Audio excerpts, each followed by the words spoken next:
Perkenalkan, nama saya Audrey Masyani Anaya dengan NIM 2502400531. Pada kesempatan kali ini, saya akan mempresentasikan tesis saya dengan judul Transformasi Digital sebagai Keberlanjutan Bisnis, Studi Kasus Strategi Komunikasi Pemasaran PT Pos Indonesia. Dengan dosen pembimbing Bapak Dr. Muhammad Aras, SPD MSI CPR CDM.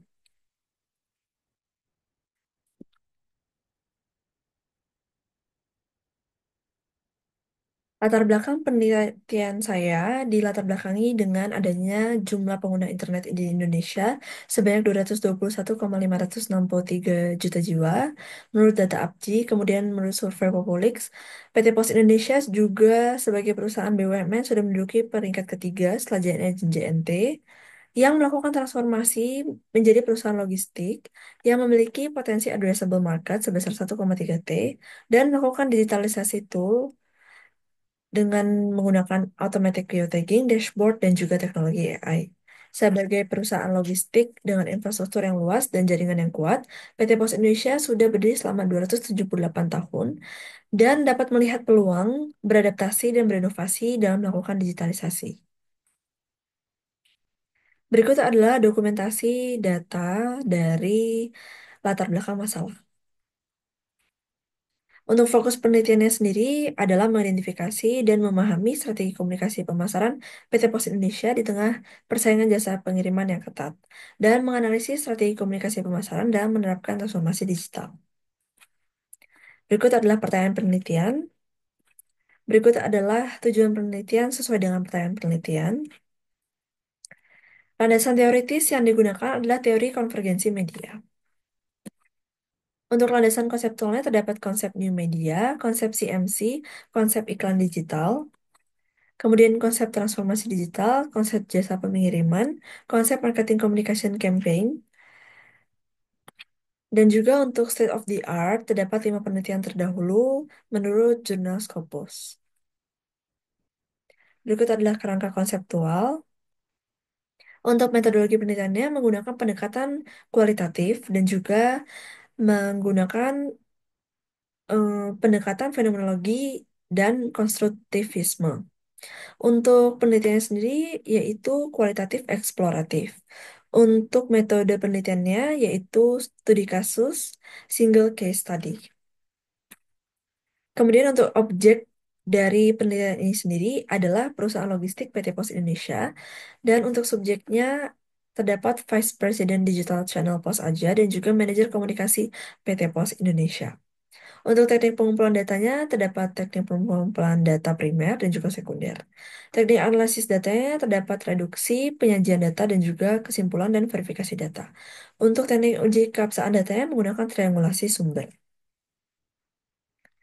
Berikut adalah gambaran umum objek penelitian Pos Indonesia, yang merupakan perusahaan logistik tertua yang dibangun selama 278 tahun dan diakuisisi oleh BUMN dan juga telah merubah bentuk usaha dari perseroan terbatas dan melakukan transformasi digital di era baru dalam operasional perusahaan.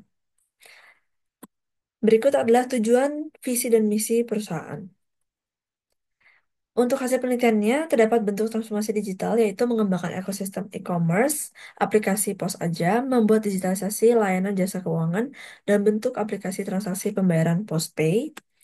Kemudian mengembangkan platform logistik Global Logistik Indonesia atau GLID, melakukan pengenalan mesin sortir robotik dan teknologi RFID. Kemudian untuk strategi komunikasi pemasarannya, yaitu melakukan benchmark, beralih dari logo melakukan rebranding beralih dari logo burung menjadi logo post in, kemudian juga menggunakan media sosial, melakukan kolaborasi dengan KOL dan influencer, melakukan kampanye digital, memperkuat account manager di seluruh Indonesia, dan melakukan monitoring dan juga evaluasi.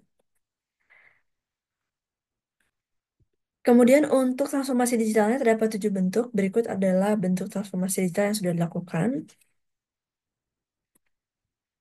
Kemudian, perusahaan ini juga melakukan pendekatan ke anak muda dengan membangun dan menyediakan ruang tampil post-blok. Untuk membangun kesejahteraan karyawan, perusahaan ini juga mengadakan acara post-pay run. Hambatan utama yang dialami adalah adanya perubahan teknologi, kemudian perubahan budaya kerja dan database dalam melakukan transformasi digital.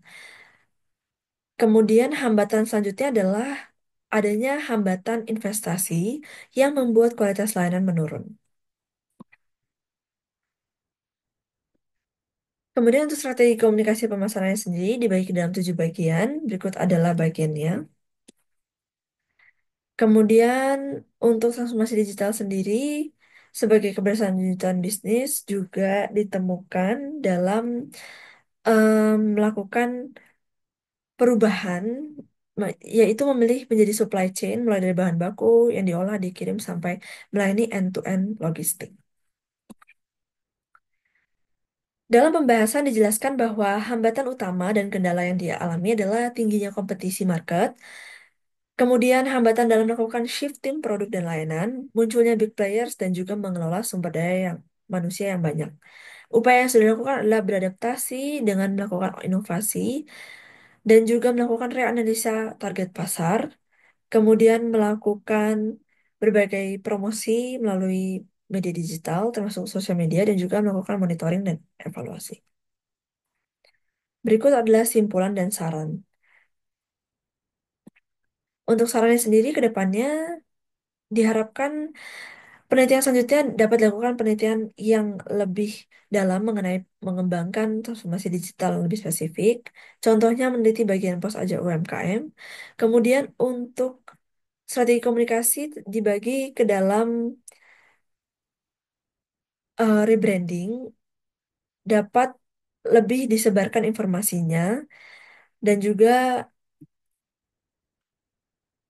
diharapkan agar PT Pos Indonesia tidak hanya melakukan kampanye yang berbesar di kota besar, tetapi juga menyeluruh ke daerah dan juga dapat mendekatkan diri kepada masyarakat melalui kolaborasi dengan influencer atau KOL.